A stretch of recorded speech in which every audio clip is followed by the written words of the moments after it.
So this is the roast of Kevin Hart. Now, Kevin Hart said something about that if his son was gay, he hit him over the head with the dollhouse. And Kevin has been paying for that statement ever since he said it. Right. Jesse Jackson, the late great, when he made the comment of Hammy Time, they never let him forget that statement. Just like Kofi's fire, he wanted to stand up and fight for his right to be free. They never let him forget, and they roasted him. I mean, they actually burned him alive. So let's get into the discussion and show you how it all ties in together right here on Verbal Peak Radio, where we give you a verbal image of life. And we are everyday people. And we're getting ready to discuss the Kevin Hart's roast, right? Oh, man. Now, the reason being is in this current atmosphere, right? And I really don't know if we should call it racism or people getting certain things off their chest, or I saw a clip today where one white guy was saying that he should be able to use the N-word of freedom of speech, right? Before we get started, I just want to set the stage for the current atmosphere that we are currently maintain the mythology of white supremacy. The 13th Amendment ended slavery and involuntary servitude, but only if you weren't convicted of a crime. And then in 1866, the black codes were created. Vagrancy laws were created to make newly freed black people criminals so they could be slaves again. The 14th Amendment's currently under attack by this administration. Why would the 14th Amendment, written after the Civil War, be under attack by an administration in 2026? Because after the Civil War, the Confederacy just went home and taught their children who taught their children who taught their children. We've been in a cold Civil War with the losing side of the Civil War since the Civil War ended.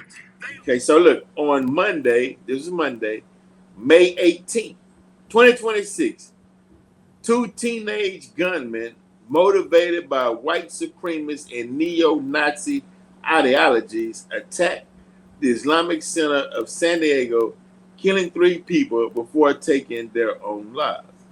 Now, in their manifesto, these guys were against Jews, blacks, but black people, Jews, minorities always felt the sting of racism, which leads us into this current Kevin Hart roast, right? That featured on Netflix. That's getting a lot of backlash because black people are saying, wait, whoa, this. I mean, the way they went after Sheriff Underwood, talked about his color, called him a monkey. I mean, it just went beyond what roasts that we were familiar with back in the day. Now, Rock Conscious, do you have that reading of the roast that took place with Richard Pryor, the views from that roast? I can basically tell you what it said is that compared to when Richard Pryor, and I can go get my laptop, when he got roasted, it was like a fear of him because he was powerful, so they wasn't willing to go there with him because they kind of viewed him as dangerous. Opposed to Kevin Hart, they went all in, or rather, they went all out. He's not a threat to them. He's not a threat. You know, I've been listening to a lot of comments, and a lot of people have kind of, they've kind of, when a celebrity kind of have their rise and they go up and they get movie deals, they get shows, they get this, then you start to see them on the decline where they oversaturate them so much that to the point to where by the time they decide to roast him, everybody's kind of like, oh, Kevin, oh yeah, he cool. The blow, they thought they could just slide that one on in with him. Right. But do you think that, and some of these questions that I'm going to ask is coming right out of AI, so they don't have to nail me to the cross saying that I'm trying to fan the flames of racism. But do you think that Kevin Hart was used as a symbol in order for whites to really say what they feel towards black people? As I stated, one guy, they really want to say the N-word. Was Kevin Hart a gateway so they can spew what's been on their heart all along? I think so. Wasn't there an individual that actually wrote it? Yeah, okay, I think it's 7 writers. I think it's 3 writers. So that's the question. Who are the writers? From what I heard, that the 3 writers that Netflix hired, like the main ones for the show, were white. The 3 main ones that like to produce the show, and there's one guy that's directing the show. It's a different color. I don't know what race he is, but from my understanding, I caught an interview with shout out to Dr. Umar. He was on the Art of Dialogue, and he actually broke it down. He wrote notes, and he had a tablet, and he was telling you every particular comment that was made, who made it. So I kind of got the gist of it on there, man. And from my understanding, Netflix allowed them to do that, and they make money off of it, and they're still continuing to make money off of it. But you realize the roast wasn't for us to watch. That's one of those you at your own expression type things, but it's not really. It's who it's for. They lost, but they didn't give up. That's why they use the phrase, the South will rise again. I heard that my whole life. And the South will rise again means that they will take over the United States government because they lost the first time. And now they have. You need to understand this problem is not Donald Trump. The problem is not just Stephen Miller. The problem is that while they prepared themselves from 1865 to present day to rise again, nobody took it seriously. And now that they have risen to the highest ranks of the government, now that they are rigging our elections, now that they have written out publicly a plan to maintain power for the next 100 years, you think we will simply vote them out in the midterms and all our fucking problems are solved. They are not the problem. They are a symptom of the problem that we have continued to ignore in this country for the better part of the entire existence of this country. The race narrative. Oh, well actually, it was a lot of things going on. They mentioned a pedophile. They talked about gayness. A lot of information was given in that roast if you really pay attention. Right. It's like a recap of what's going on. They let out a lot. Just pay attention.